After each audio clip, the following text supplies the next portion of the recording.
Muito boa tarde, filhos queridos de Nossa Senhora. É com muito prazer que mais uma vez lhes oferecemos esta mensagem espírita, levando ao conhecimento dos companheiros temas relevantes, com a intenção de propagar esta doutrina abençoada dos espíritos. Eu agradeço, como sempre faço, ao coração querido de Nossa Senhora, essa mãe querida que tanto bem nos tem feito e continuará fazendo pelo muito amor que ela tem por todos nós. Eu peço a ajuda dos companheiros que me assistem para que possam divulgar estes vídeos e assistir todos eles, que são em torno de 71, 72 com este, que poderão encontrá-lo no YouTube ou no Facebook.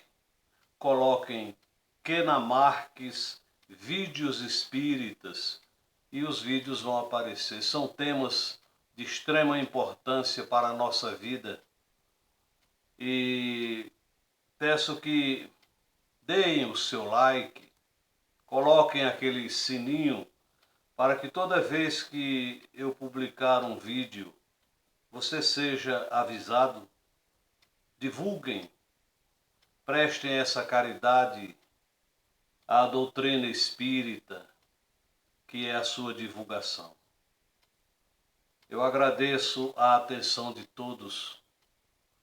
O nosso vídeo de hoje é o de número 72, que tem como título Triunfo e Túmulo e Propaganda Espírita, do livro A Luz do Espiritismo, psicografado por Divaldo Pereira Franco, de autoria espiritual do Espírito Viana de Carvalho, publicado pela Livraria Espírita Alvorada Editora, páginas 149 a 156, Salvador, Bahia. Abre aspas. Antes dele, Jesus. Conquistadores e príncipes passaram em carros doirados, coroados de triunfo, fulgurando por um momento para, logo mais, descerem ao vale sombrio do túmulo entre desenganos e aflições.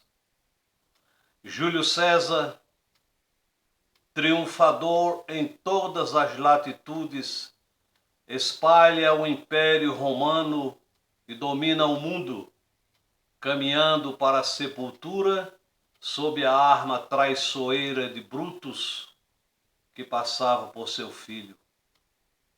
Marco Antônio avança poderoso sobre o Egito, retoma as rédeas do poder para Roma, sendo vítima, mais tarde, da própria negligência e impetuosidade para atravessar o Estige na barca do suicídio covarde, quando as tropas de Otávio derrubam as portas da cidade de Alexandria, onde se refugiou. Depois dele, Jesus. Tibério, recebendo o mundo como herança de Augusto, banqueteia-se na volúpia do prazer e da posse, foge torturado para Capri, entre tormentos e divagações. Após a morte de Sejano, que o traíra, sendo assassinado sob travesseiros de plumas, que o asfixia lentamente. Calígula, alçado ao poder, confere um consulado ao seu cavalo de estimação, incitatus, e, tomado de hedionda loucura, malbarata os tesouros que Tibério acumulou, tornando-se um monstro de crueldade, para sucumbir depois ao fardo de crimes inenarráveis, assassinado por Quéreas em pleno circo. Cláudio, cansado e obeso, filósofo e devasso, dominando o mundo, não escapa ao veneno de Locusta, habilmente servido por Agripina em suntuoso banquete privado no palácio deslumbrante onde vivia. Domício Nero, ainda moço, na ambição do poder, experimenta o horror do matricídio e do choricídio, tentando preservar os triunfos que lhe adornam a cabeça, assinalando sua passagem no mundo com os sinais do crime e da desgraça. No entanto, não pode fugir, após tão hediondas glórias, às visões da mãe vingadora, libertada do reino das parcas, atravessando igualmente as portas do sepulcro, quando Epafrodito lhe facilita a morte. Novos tronos e impérios se erigem e sucumbem. Heróis e triunfadores brilham e passam. O túmulo guarda-os, recebe-os e devora-os. Em toda a história, a sombra do crime atormenta e envolve o criminoso. A traição, que favorece o acesso ao poder, ergue também a taça de letal veneno aos lábios dos vitoriosos, embriagados de ventura, matando-os depois. De Semíramis, a Babilônia, e Maria Antonieta, a austríaca, a sedução e a beleza ergueram impérios e destruíram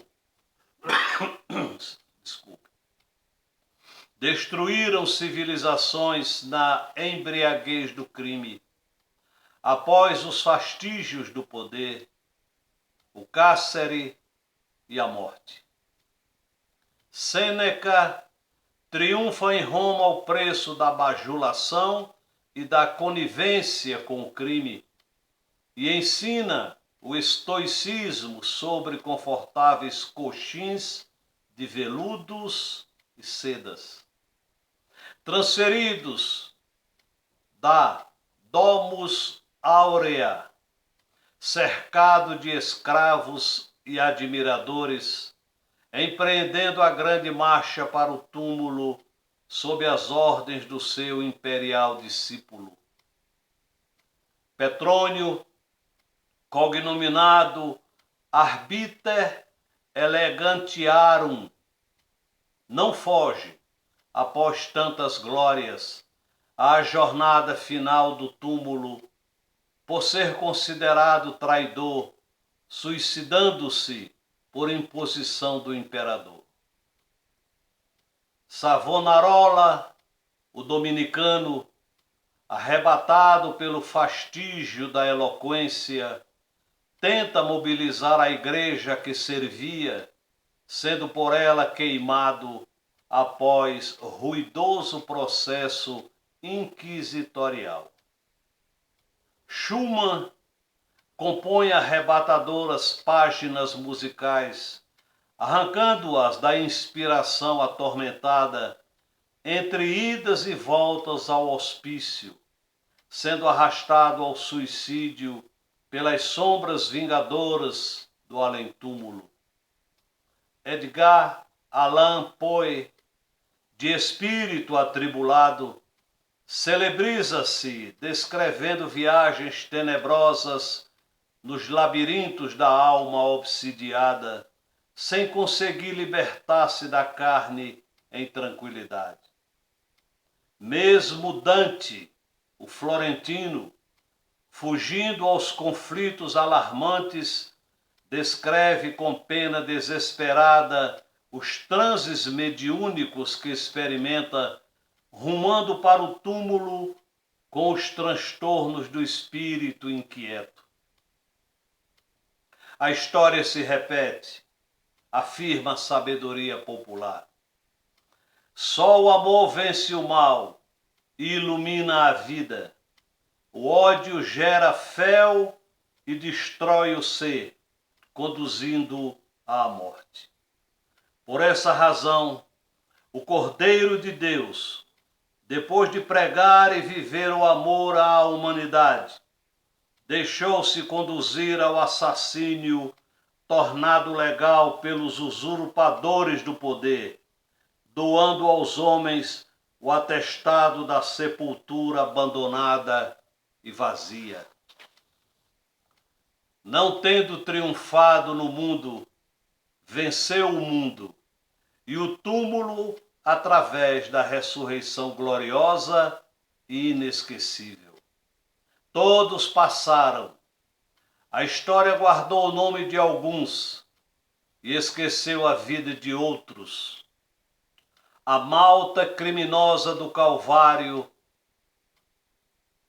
é lembrada somente como exemplo cruel de selvageria. O justo, entretanto, da manjedoura humilde à cruz humilhante, ofereceu o legado do amor vitorioso sobre todas as coisas como o abençoado roteiro das almas para o matrimônio com a felicidade imperecível. Propaganda espírita. Irmãos, a terra de hoje, com as suas injunções de dor e renovação, é o abençoado solo a que fostes chamado pela reencarnação para ajudar. Embora as aflições e os descobrimentos notáveis, todos os labores oferecem resultados inesperados. Em cada coração humano, estiolado pelas vicissitudes, surpreendemos os que apregoam justiça, mancomunados com o crime, e os que falam em paz, armando cidades e fortalecendo fronteiras. Por outro lado, a corrida armamentista, em nome da supremacia política ou da dominação econômica, transforma o mundo num grande palco, em que as personagens mudam, mas a peça tragicômica da guerra prossegue implacável. Estômago e sensualidade, abraçados, jornadeiam devorando conquistas nobres do saber, qual Moloque odierno, conduzindo às entranhas sem saciar-se os que repontam em seu caminho. Os veículos da imprensa falada e escrita apresentam em manchetes lamentáveis as contradições do século, pervertendo consciências e afligindo sentimentos. O ultraje ao pudor e o atentado à integridade física ou moral atestam o desequilíbrio emocional do mundo moderno. A propaganda mercenária, escrava dos interesses de grupos minoritários ou serva de objetivos subalternos, ameaça inquietante. Porque, até o momento, A imprensa tem sido, quase sempre, veículo de destruição guerreira e de morte. Ontem era o panfleto ironizando e ferindo. No passado, era o folhetim como veículo da perversão dos costumes, registrando anedotário soez e perversor. No presente, é o livro obsceno e comercial, incendiando mentes embrutecidas nas noites orgíacas e corações sacudidos por emoções selvagens. A princípio, era o jogral e o segrel visitando propriedades para deleitar feudos e senhores, misturando divertimento com infâmias e veleidades em nome da corrupção. Agora é o rádio repetindo expressões da indignidade humana em caracteres apaixonados. Antes era o desenho escabroso jornadeando de mão em mão, adquirido a peso de ouro. No momento, é a cinematografia indigna, aviltando a moral, em nome de um realismo cultural que se expressa pela apresentação do crime e do vício, arrancados aos antros de degradação onde reinam. O sistema audiovisual da televisão, enfeixando as aspirações argentárias dos patrocinadores, faz-se porta-voz das sugestões que estimulam os sentimentos vulgares, como se o homem moderno estivesse resumido a um feixe de sensações expressas no prazer da luxúria e da sensualidade pervertida. E a propaganda, que tem a força descomunal dos grandes deslocamentos atmosféricos, é utilizada como arma impiedosa e inconsciente. Ao brilho das luzes da cultura atual, o homem surge como um desajustado, procurando, através da psiquiatria respeitável, solucionar os problemas que o desequilíbrio lhe tem criado e desenvolvido. O índice da criminalidade fala das psicopatias atuais, porque o homem moderno perdeu o endereço de Deus. O cristianismo, que lhe chegou ao conhecimento desfigurado e tíbio, não pôde resistir ao impacto das novas e desordenadas paixões. Com o nascimento da doutrina espírita, porém, há pouco mais de um século, paulatinamente o Cristo, que o mundo olvidou, retorna à tela mental e aos corações da humanidade, renovando as concepções da vida. Não é mais o crê ou morre das velhas e superadas denominações religiosas, não mais a cruz da aflição em nome da fé, não mais aparatos impostos e ritos supostamente pertencentes a Jesus Cristo. Agora fulgura a nova luz, semelhante àquela que brilhava nas lições primitivas do divino vidente, o legítimo embaixador celeste do celeste Pai. Não basta, pois, simplesmente aceitar as experiências evangélicas de comunhão com as esferas espirituais. É imprescindível propagá-las para conhecimento de todos. A mensagem de alento, a revelação que esclarece, o ensino consolador, o roteiro seguro, a lição que norteia, ajudando o homem a vencer-se, equilibrado e livre, são oportunidades de propaganda honesta que não podemos descurar. A experiência cristã começou no estábulo, mas não terminou na cruz. A mensagem espírita surgiu com Allan Kardec e jamais desaparecerá. Vestilários da renovação cristã, ao impositivo das leis do amor expressas na reencarnação. Desdobremos os recursos e avancemos no campo, onde nos encontramos para servir. E dilatando a claridade do sol espírita conscientemente, através da exposição e da narrativa, falando ou escrevendo, vivamos a mensagem excelente que reflete o amor de Deus a todas as criaturas.